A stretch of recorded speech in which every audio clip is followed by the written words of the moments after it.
welcome to the Press Pass. I'm Jacob Markeski. And I'm Josh Doring. It was a busy week in Butler sports, and we are here to get you caught up on all of the action. In our game of the week, the Butler men's soccer team traveled to Creighton to open their Big East schedule. The Bulldogs dropped their season record to 1-4-1 with the 3-0 loss. Center A. This one punched ahead by Ward. Koenig on the end of it. Koenig cutting back to his left. Koenig, left foot right off the leg of Georgie. The Blue Jays dominated play from the very beginning, outshooting Butler 10-2 in the first half and 16-5 for the game. After a scoreless first half that included 6 saves from freshman goalie Gabriel Georgie, the Blue Jays offense erupted, scoring 2 goals in 2.5 minutes. The first came off the foot of Ziad Fares, who capitalized on a Butler miscue. Sven Koenig scored the second goal off a deflection by Butler, and just over 20 minutes later, Koenig put another one in the net to cap off a 3-0 Butler loss. Outrun the defender. He can. Koenig right-footed shot, top of the net, goal! Josh, what stood out to you? Jacob, the thing that stood out to me was that Butler still has not been able to fix the problems that they've been having all season, which we will see in our Game of the Week analysis. One of the things the Bulldogs have struggled with all season is defending balls over the top. Creighton's first goal was another example of this. They allow a runner to get behind them and are then forced to chase the ball from behind. The recovering defender and goalie Gabriel Georgie weren't able to completely close off the angle, leaving enough room for Ziad Fares to slide the ball between them for the opening goal of the match. Creighton's second goal came because of Butler's inability to mark players in the box. When Fares beats his player on the wing, Butler's entire defense shifts their focus to him, leaving Sven Koenig wide open in the middle of the box to put home the deflection. Creighton's third and final goal of the match was a perfectly executed counterattack, coming when they were up a man after Butler's Eric Hollenkamp received a straight red card. Butler is again beaten by a long ball over the top and forced to scramble to get back into position defensively.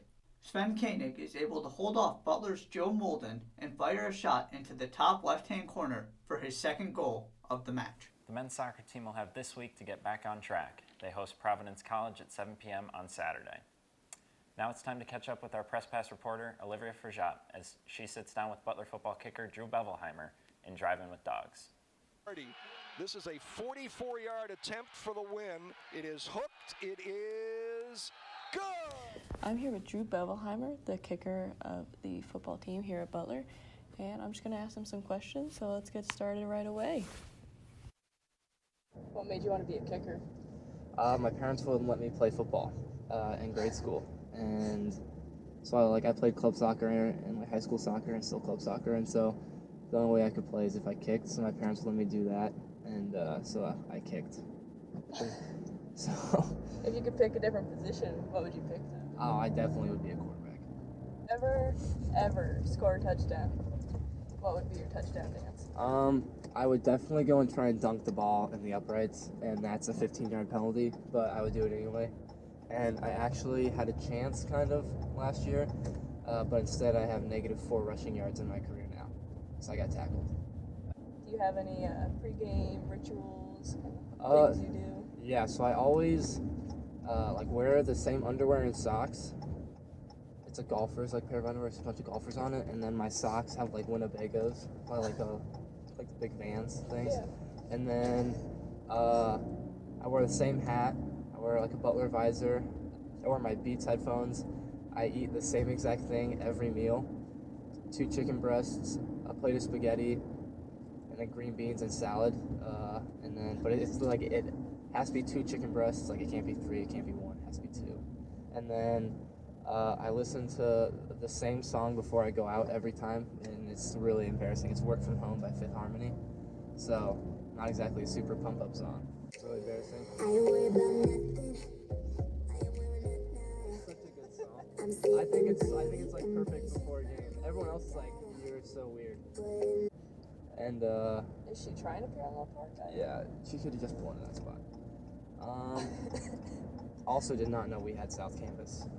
I also like going to parks and Holiday Park and that kind of stuff, and going on walks. It's exciting. I love grilling. I do enjoy cooking my own meals. So. Do you have any secret talents? Do I have any? I can wiggle my ears, which is you can see it in my glasses too if I like lose my glasses up and down. Secret talents. I would also say I'm not a very talented person. I can burp the alphabet, but I'm not gonna do that. It's not. It's alright, I can burp on command. Yeah, I can like inhale the air and burp, I think, but hidden talents. No, I really don't. It's alright, I don't have any either. Yeah, and that's like the worst thing. Like all the icebreakers. Oh, like what's like one talent or secrets or like skill you have? I'm like, dude, I got nothing. If you could have one though, what would you pick? Like, I don't know, what's a cool one? Like the people who can like bend their thumbs back to their arms. I think that's so cool. Out of everything, you're picking bending thumbs. Thumbs to your arms, yes. Oh, see. Because like I would pick can't- singing. Oh wow, I would definitely pick dancing. Because I can't sing or dance or like I don't have rhythm at all. So it's like I lost out on the whole artistic side. I can't draw. I lost out on anything in the arts. I played the saxophone in grade school. Another thing, I hate seeing bikers on campus. Bikers in general, they just stay in the middle of the road. They stay in the middle of the road and they don't really do a good job like following the rules of the road. Like if they're on the road, they're supposed to follow like stop signs. Yeah, stop and everything. signs, and they just blow right through. Yeah, and if you get smacked, then like honestly, I won't be upset. Like it's your own fault, man. You know you're supposed to stop at stop signs. If someone doesn't see you and smacks you a little bit, then that's oh, are we gonna hit them? Look at that one. It's like. If you had a superpower, what would it be? I always go with flying or being invisible. But I'd probably pick flying. Flying freaks me out. I can't even be in planes. I don't know how I would do just like Being flying able to in the just air. take off, yeah. I like planes until they start like shaking really bad with turbulence. There are a lot of dogs on campus. It's time for Dog Talk, a weekly segment where we examine 3 of the biggest storylines surrounding Butler sports right now, looking beneath the headlines to understand what's really going on. Let's start with Butler football. They had a huge start to the season with the win over Youngstown State. They followed it up with a convincing win over Taylor, and they were 2-0 for the first time since 2009. There was a ton of hype coming into their home opener, and then they fell flat, losing 50-7 to Princeton. We're only 3 games into the season, but which team are we more likely to see moving forward? Olivia Frejap and Chris Brown are here to help me discuss. Olivia, what do you think? I think Butler really showed its true colors against Princeton. Their size was definitely an issue, and so was their offense and defense in the total game. I mean, it was 50-7. We only have 1 scoring drive, so that cannot happen in any other games. But you're not going to win with 7 points. Well, that's true. And I mean, obviously the game against Princeton was extremely disappointing, but I don't think it really fully shows who this team is, and I'm more optimistic for 2 main reasons. One being strength of schedule. As they start PFL play here, conference play in the next matchup, they're going to be playing all teams that are non-scholarship like themselves, so I think that's going to work in their advantage. Also, I just think they have the seniors and the veteran presence necessary to compete at a high level this year with wide receiver Pace Temple, quarterback Will Marty, both seniors, both with experience, and some questions at the running back position being answered thus far by Brad Snyder. I'm definitely more optimistic. Yeah, but those seniors also allowed 356 rushing yards for Princeton with a total of 300 Butler total yards. So where is that senior leadership kind of coming in, because it's both on the offense and defensive side? Look, I mean, it was just I would just say it's more a bad game. I mean, we saw the other side of the coin against Youngstown State. So we've seen both, and really the question is going to be, we could see either moving forward.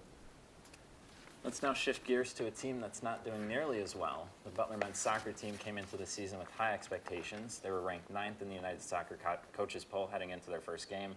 And 6 games later, they're now 1-4-1 and far out of the top 25. They've scored just 1 goal in their last 3 games. So Olivia, I'll go to you first. What is this team's main source of their problems? I think their main source of the problem is their lack of role models. Last year, a lot of seniors left, and this year the seniors are just kind of there. And the underclassmen aren't really using them to their advantage, so they're just kind of being more individualized. The lack of decision-making is kind of clear as they're lost, and it's just kind of that mental breakdown that they're losing throughout the field. And I mean, I can't really disagree with that, but for me, it's really more the loss of key contributors from last year. Obviously, losing Eric Dick in goal was big, but for me, it's the offensive losses from last year that stand out. Lewis Suddick and Isaac Galliford were both huge parts of the team's offense last year. The pair had 9 goals and 15 assists between them, and they're not with the team this year. Also, the loss of senior Eric Leonard, the midfielder who graduated after last year. He wasn't a big goal scorer for the team, but I think he was a major spark for their offense and something they're still struggling to find this year. I think for them to get better throughout the year is that they have to be more of a team. We see that with every single Butler team, is that when they play as a team, they do better. So within the Big East, if they're being less individuals and more of a team, they definitely will have that more of the win that they want. Absolutely. And the last team we're going to take a look at is women's soccer. They're a team that's really impressed so far this season, and despite a couple of recent losses, the team is still 6-3 on the year and is getting key contributions from all over the field. So what's been this team's key to success, Chris? Well, Jacob, this is a really fun team to watch and an incredibly sound team fundamentally. Clearly leadership and great play from seniors like Paige Monahan and Hallie Stobaski has been key for the team this year. But for me, the X factor that's brought them up to the next level, I think, is play from freshmen. And when you consider that the team's 2 top goal scorers are both freshmen, Anya Savage and Morgan Klusterman, and that the duo has combined for 8 of the team's 16 goals this year, that's really standing out to me. And when you look at year after year, this program seeming to do a great job of just incorporating younger players into the system and really getting the best out of them. See, for me, it's more those upperclassmen are important. Their defense is mostly upperclassmen with a lot of experience. So with that, it comes the offense can be more creative, and these freshmen can be placed in these roles with more creativity. Also, like players like Paige Monahan are able to draw the defenders to them, so that these freshmen have more ways to kind of be that creative goal-scoring opportunities that they have. So, absolutely. That's all the time we have for Dog Talk this week. Chris and Olivia, thank you so much for coming on the show. Have you ever wondered what it takes to dunk a basketball? Press Pass reporters Dana Lee and Sam Pfeiffer talked to Butler basketball center Joey Brunk to learn about the physics behind it.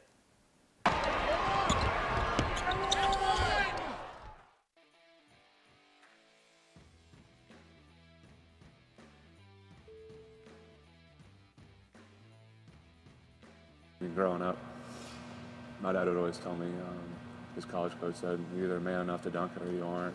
So if you miss it, just lay it in. But if you're going to dunk it, be a man and go dunk it.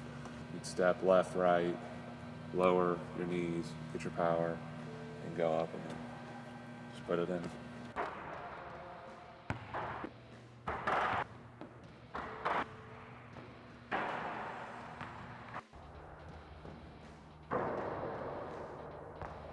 I'm Cedric Weinshank. I'm a natural physics major here at Butler. I'm a senior. So I'm here to talk a little bit about the physics behind dunking. It's very difficult for them to actually dunk, is making sure that they jump at the right time, at the right velocity, depending on where they're going to jump from. It all changes. So as velocity going upward, it's going to come out to be about 5.5 meters per second. And then putting those both together using this equation here, we're going to come out to a velocity of 12.4 miles an hour that he's jumping to reach his dunk.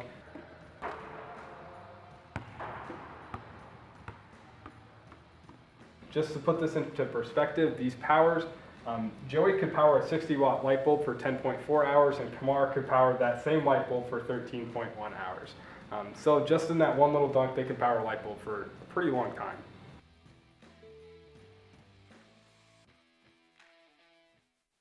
Now it's time for our coaches segment. Rob Allman is the co-head coach of the Butler women's soccer team. He's currently in his 7th season as co-head coach, and he led the women to a 2015 Big East championship and 2 NCAA tournament appearances in the last 3 seasons. He and wife Terry St. John were the Big East coaches of the year last season.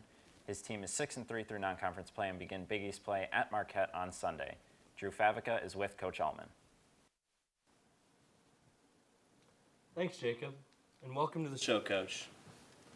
With Big East play beginning Sunday, how does the non-conference schedule help you prepare for conference play? Yeah, I think we intentionally set up a very challenging non-conference schedule, partly knowing the team that we were going to have, and wanting to test ourselves against multiple different opponents, different systems, different styles of play. Some really challenging road games put in there as well, against a bunch of teams that have either won their conference in the last few years or are going to be challenging to do so this year. And I think it's exposed us to a lot of different things, which helps us then go back and address things, pick out areas that we need to improve, sharpen up on. And the non-conference portion of the schedule has certainly done that, so we feel like we're in a good spot going into conference play. Well, thus far, a lot of underclassmen have taken key roles on the team. How do you think the leadership from the upperclassmen has been so important so far this year? Yeah, it's something that has been a real positive source within our program for years, to be honest. And it's a little bit of a mixture of the freedom that we actually give to freshmen to step up into roles and into leadership positions. You know, we're a little unorthodox in the fact that we don't have captains, and it lets things be a little bit more organic with where leadership comes from. And Paige Monahan, Madison Toth, Hallie Stelbaski, Bree Pempek, you know, players like that even as younger players kind of took the reins in a lot of different situations. You know, they've kind of 4 years of experience under their belts now where they can really help the younger players just come in and play free.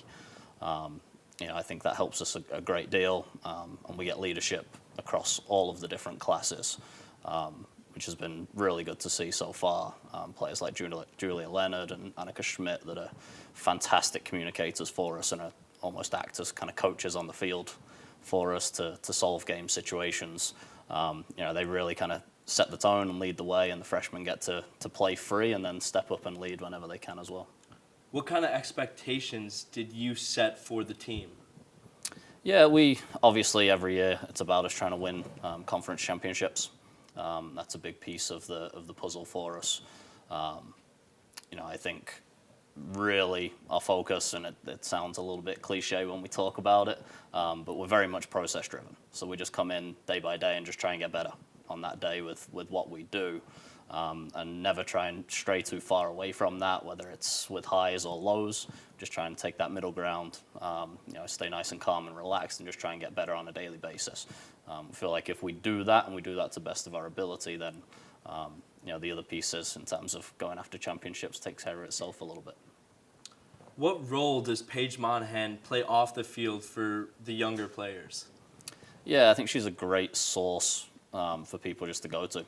Questions and you know, whether it's some of our players that are coming in from a little bit further away, and she's someone that's done that as well, coming in from the East Coast and been able to give a little bit of guidance, especially to the younger players, in terms of handling that.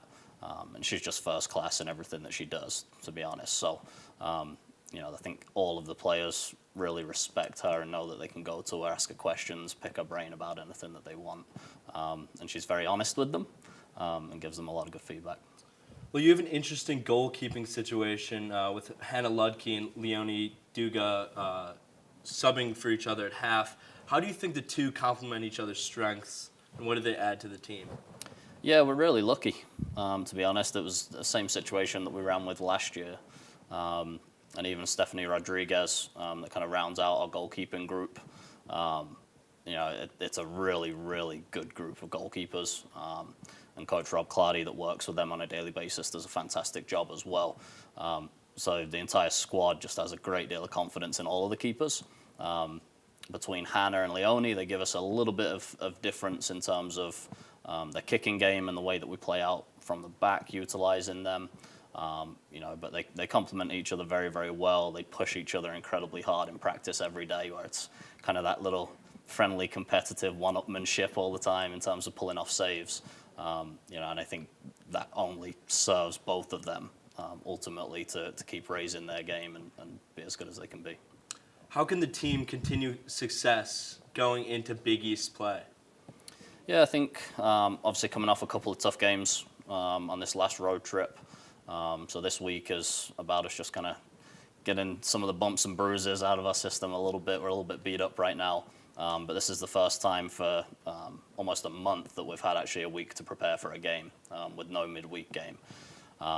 You know, I think just sticking to our basics and our fundamentals, being incredibly strong on the defensive side of the ball as a collective unit, which is something that we've done very, very well for a long period of time now. And then playing with the freedom when we have the ball. You know, we really encourage the players to express themselves as much as possible when we're in possession and have fun and be really adventurous in terms of some of the attacking play. I think us just focusing back in on what's brought us success in the past is going to be the main thing. Well, thanks for joining us, Coach, and good luck to your team and you for the rest of the season. Back to the set. That's all the time we have for this week. Tune in next time for an interview with former Butler men's soccer star David Goldsmith. This has been the Press Pass. We have our credentials, and now you have yours.